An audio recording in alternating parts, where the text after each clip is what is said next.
नमस्कार मंडळी, श्री स्वामी समर्थ. मी तृप्ती. तुम्हा सर्वांचं माझ्या चॅनलमध्ये खूप खूप स्वागत आहे. बघा मंडळी, आपलं घर छोटं असू द्या या मोठं असू द्या, किती असेल, पण आपल्या घरातील अतिशय सुंदर जागा जिथं अतिशय पवित्र किंवा सकारात्मक वाटत असतं. आपण कधी टेन्शनमध्ये असाल, कधी काही वाटत असेल, तर आपण तिथे जाऊन बसल्यानंतर आपलं जे मन आहे ते अगदी शांत होतं. ती जागा म्हणजे देवघर.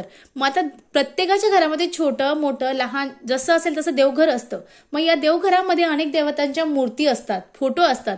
मग असंच तुमच्याकडे या देवाची मूर्ती आहे आणि तुम्ही काही चूक करतात, काही नियम आहेत ते पाळत नाही. मग तुम्हाला वाटतं की माझ्याकडे सर्व देवांची मूर्ती आहे, मी रोज पूजा करतो, अर्चा करतो, पण तरी देखील माझ्या जीवनामध्ये एवढे संकट का, एवढ्या अडचणी का, असं प्रत्येकाला प्रश्न पडतो. मग ती मूर्ती कोणती? तर ती साक्षात अक्कलकोट महाराज श्री स्वामी समर्थ महाराजांची मूर्ती. तुमच्याकडे स्वामी समर्थ महाराजांची मूर्ती असेल वा फोटो असेल तर तुम्ही काही चुका करतात का, किंवा तुमची जी मूर्ती तुम्ही घरात आणली आहे ती कशी ठेवायची याची संपूर्ण माहिती आज मी तुम्हाला या व्हिडिओमध्ये सांगणार आहे. त्यामुळं व्हिडिओ स्किप न करता अगदी पूर्ण पहा. आणि तुम्ही जर माझ्या चॅनलला नवीन असाल तर चॅनलला सबस्क्राईब करा. आणि मंडळी, तुमच्या एका सबस्क्राईबनं माझं चॅनल ग्रो होणार आहे, त्यामुळं चॅनलला सबस्क्राईब नक्की करा. बघा मंडळी, आपल्या देवघरामध्ये आपण अनेक देवतांच्या मूर्ती ठेवतो, जसं गणपती बाप्पा, बालगोपाल कृष्ण, त्यासोबत विठ्ठल रुक्माई, गजलक्ष्मी कुलदेवता आहे तिचा टाक ठेवत असतो, किंवा कुलदेवत असतं त्याचे टाक ठेवत असतो. शंख, घंटी, तुमच्याकडे जेही देवता असतील ते तुम्ही ठेवत असतात. मग आता अनेकांची इच्छा असते की मी स्वामी समर्थ महाराजांना शरण गेलो आहे, अनेक प्रश्न माझे स्वामी समर्थ महाराज सोडवत असतात, माझ्या जीवनात किती संकट येऊ द्या, अडचण येऊ द्या, अगदी मी त्यांना मनापासून श्री स्वामी समर्थ महाराज अशी हाक मारतो आणि माझ्या प्रत्येक गोष्टी किंवा प्रत्येक संकट काही क्षणात दूर होत असतात. मग माझी देखील इच्छा आहे की माझ्याकडे स्वामी समर्थ महाराजांची जी मूर्ती आहे ती स्थापन करायची आहे, किंवा स्वामी समर्थ महाराजांची मूर्ती माझ्या देवघरात आहे. मग काही विशेष काळजी तुम्हाला घ्यायची आहे. ती काळजी कोणती आपण ती जाणून घेऊ. बघा मंडळीच्या घरामध्ये फोटो किंवा श्री स्वामी समर्थ महाराजांची मूर्ती असणं अतिशय प्रेरणादायी आहे. ती जर घरात ठेवली तर आपल्या घरामध्ये अत्यंत सकारात्मक लहरी आपल्याला मिळत असतात. मात्र इतर शोभेच्या वस्तूप्रमाणे जर ती घरात न ठेवता तिची आदरपूर्वक तुम्हाला प्राणप्रतिष्ठा करायची आहे आणि मगच ती तुम्हाला तुमच्या देवघरामध्ये ठेवायची आहे. आता अनेक जण आपल्या घरामध्ये जे वटवृक्ष आहे त्याची शोभेसाठी ते ठेवत असतात, पण तशीच जर तुम्ही पितळाची मूर्ती घेतली आणि ती जर देवघरामध्ये प्राणप्रतिष्ठा करून ठेवली तर याचे निश्चित फळ आपल्याला मिळत असतं. भले ती भेट दिलेली असो किंवा विकत आणलेली असो, पण त्या मूर्तीची योग्य प्रकारे पूजा करणं तुम्हाला गरजेचं आहे. स्वामींचा सहवास मिळावा म्हणून स्वामी समर्थ महाराजांची मूर्ती घरी विकत आणली तर तिची घरात किंवा देवघरामध्ये प्राणप्रतिष्ठा करायची आहे.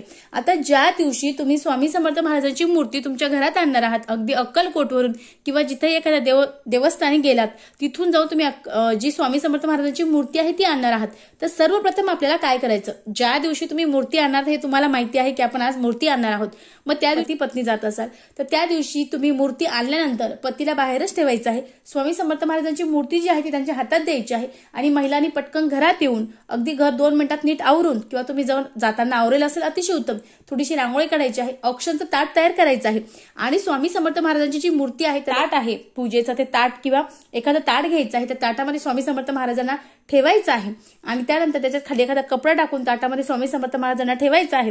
त्यानंतर महाराजांचं आपल्याला जेव्हा आपण पायरी आपले जे उंबरट आहे त्याच्या खाली उतरून आपल्याला महाराजांचं औक्षण करायचं आहे.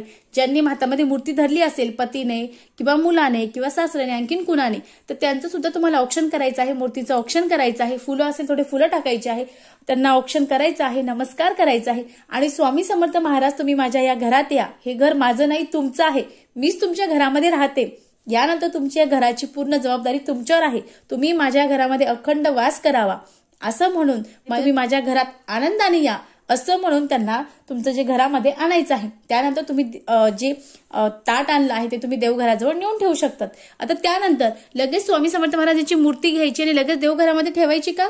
नाही, तसं करणं चालणार नाही. तुम्हाला जर प्राणप्रतिष्ठा येत असेल तर करा, नसेल तर एखादं गुरुजी असेल त्या गुरुजींना घरी बोलवा आणि दुसऱ्या दिवशी किंवा गुरुवारचं औचित्य साधून, किंवा आता येणारी गुरुपौर्णिमा आहे, या गुरुपौर्णिमेला जरी तुम्ही आदल्या दिवशी जी स्वामी समर्थ महाराजांची मूर्ती आहे ती आणली आणि गुरुपौर्णिमेचं औचित्य साधून जर तुम्ही श्री स्वामी समर्थ महाराजांची प्राणप्रतिष्ठा करून त्यांना जर देवघरामध्ये स्थापित केलं तर याचं अतिशय अतिशय अतिशय असं त्या घरात सुख, शांती, समृद्धी, सकारात्मक ऊर्जा येणं खूप गरजेचं आहे. त्यामुळे तुम्हाला शक्य असेल तर तुम्ही हे अवश्य करा. पण आता तुमच्याकडे मूर्ती आहेत, मग प्राणप्रतिष्ठा कशी करायची ते जाणून घेऊ। स्वामींची मूर्तीची प्राणप्रतिष्ठा केल्यामुळे अधिक सचेतन होते आणि ती मूर्ती शोभेची न राहता तिला देवत्व प्राप्त होत असते। त्यामुळे आपल्याला या मूर्तीची प्राणप्रतिष्ठा करायची आहे। स्वामींची मूर्ती शक्यतो देवघरातच स्थापन करायची आहे। मात्र जर तुम्हाला जागेचा अभाव असेल, जागा नसेल, तर तुम्ही घरातील जिथे एखादी जागा आहे, पावित्र्य आहे, ते राखता येईल तशी जागा निवडून स्वामी समर्थ महाराजांना तिथे स्थापित करायचं आहे। स्वामींची मूर्ती भेट मिळाली असेल तर उत्तम, विकत घ्यायची झाल्यास तुम्ही स्वामी समर्थ केंद्रातून अथवा अक्कलकोट किंवा मठामधून खरेदी करू शकतात। यासोबत मूर्ती स्थापनेची जी वेळ आहे किंवा शुभ मुहूर्त आहे ते तुम्ही चतुर्थी, एकादशी, पौर्णिमा अशा तिथीला किंवा गुरुपौर्णिमा, दत्त जयंती किंवा गुरुवार आणि सगळ्यात महत्वाचे म्हणजे गुरुपुष्य अमृत योगाला जी मूर्तीची स्थापना आहे ती करू शकतात। यासोबतच याला कोणतं शुभ मुहूर्त पाळण्याची गरज आहे का? तर नाही, तुम्हाला ज्याही वेळेस शक्य होईल तुम्ही तेव्हा करू शकतात किंवा मी हे जे मुहूर्त सांगितले त्या मुहूर्ताला देखील तुम्ही जी स्वामींची मूर्ती आहे तिची जी प्राणप्रतिष्ठा आहे ती करू शकतात, पण स्वतः करायची नाही। एखादे गुरुजी असतील, गुरुजींना घरी बोलवा आणि त्यांच्या हाताने तुम्हाला प्राणप्रतिष्ठा करायची आहे। स्वामींची मूर्ती स्थापना घरच्या घरी देखील करता येते, परंतु जर तुम्ही ब्राह्मणांना बोलवलं तर मंत्रोच्चारण होतं आणि पूजा जी आहे ती विधिवत होते आणि त्यामुळे आपल्या घरात प्राणप्रतिष्ठा जर केली तर आपल्या घरात कशाची कमतरता राहत नाही, आपल्या घरातील सर्व नकारात्मकता निघून जाते आणि आपल्या पूर्ण घरामध्ये सकारात्मक ऊर्जेचा पूर्ण प्रभाव होत असतो आणि यामुळेच आपल्या घरात सुख, शांती, समृद्धी नांदत असते। अगदी घर प्रसन्न वाटतं, अगदी घरामध्ये बसण्यासारखं, घरात उत्साह येत असतो। त्यामुळे स्वामींची मूर्ती आणल्यानंतर तुम्हाला प्राणप्रतिष्ठा करणं गरजेचं आहे।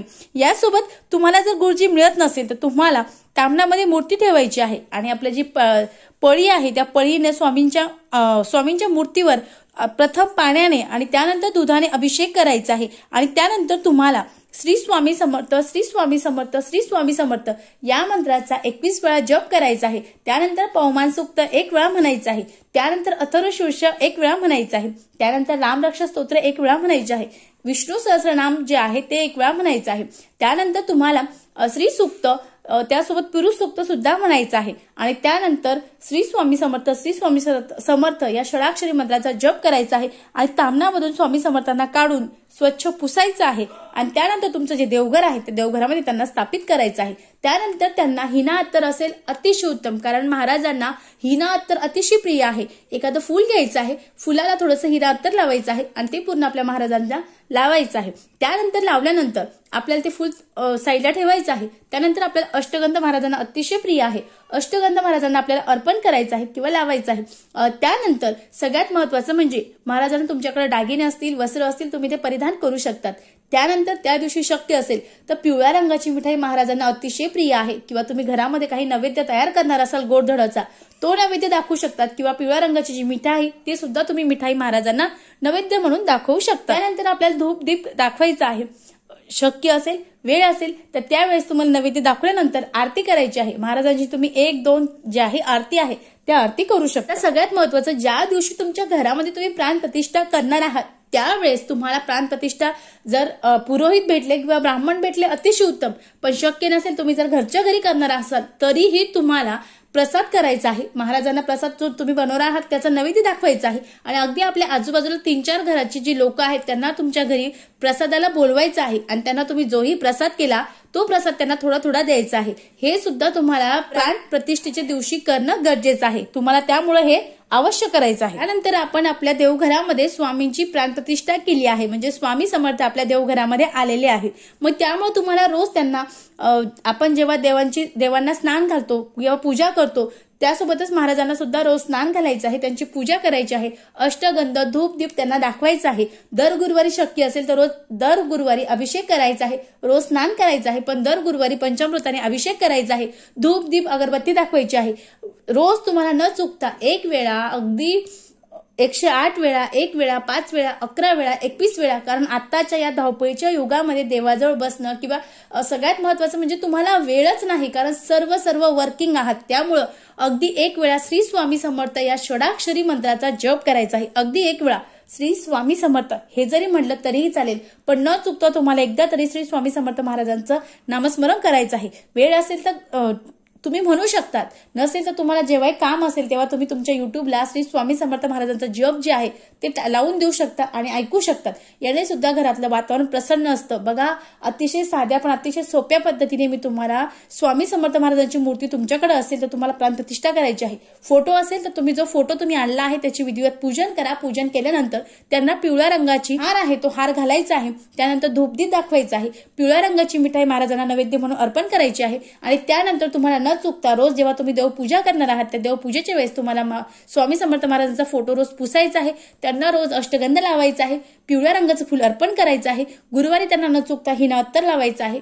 शक्य असेल तर दर गुरुवारी तुम्ही त्यांना पिवळ्या रंगाचा जो हार आहे तो अर्पण करू शकता. पिवळ्या रंगाची मिठाई त्यांना नैवेद्य म्हणून दाखवू शकतात. असं केल्याने आपल्या घरात सकारात्मक ऊर्जा राहते. कारण स्वामी समर्थ महाराज साक्षात दत्तांचा अवतार आहे आणि ते जर आपल्या घरात असले तर भिवू नकोस, मी तुझ्या पाठीशी आहे. आपण मनुष्य, आपल्या जीवनात अनेक समस्या आहेत, अनेक संकट आहेत, ते दूर करण्यासाठी स्वामी समर्थ महाराज साक्षात आपल्या प्रत्येक संकटात, प्रत्येक दुःखात, प्रत्येक सुखात आपल्या पाठीशी असतात. मग आपलं कर्तव्य आहे की त्यांनी त्यांच्या घरात यावं. आपलं घर आपण म्हणू शकत नाही, त्यांनी त्यांच्या घरात यावं, विराजमान व्हावं आणि आपल्या प्रत्येक सुखात दुःखात त्यांनी आपली साथ द्यावी. बस एवढंच आहे. तुम्ही स्वामी समर्थ महाराजांचे अगदी विधिवत पूजन करा, नामस्मरण करा.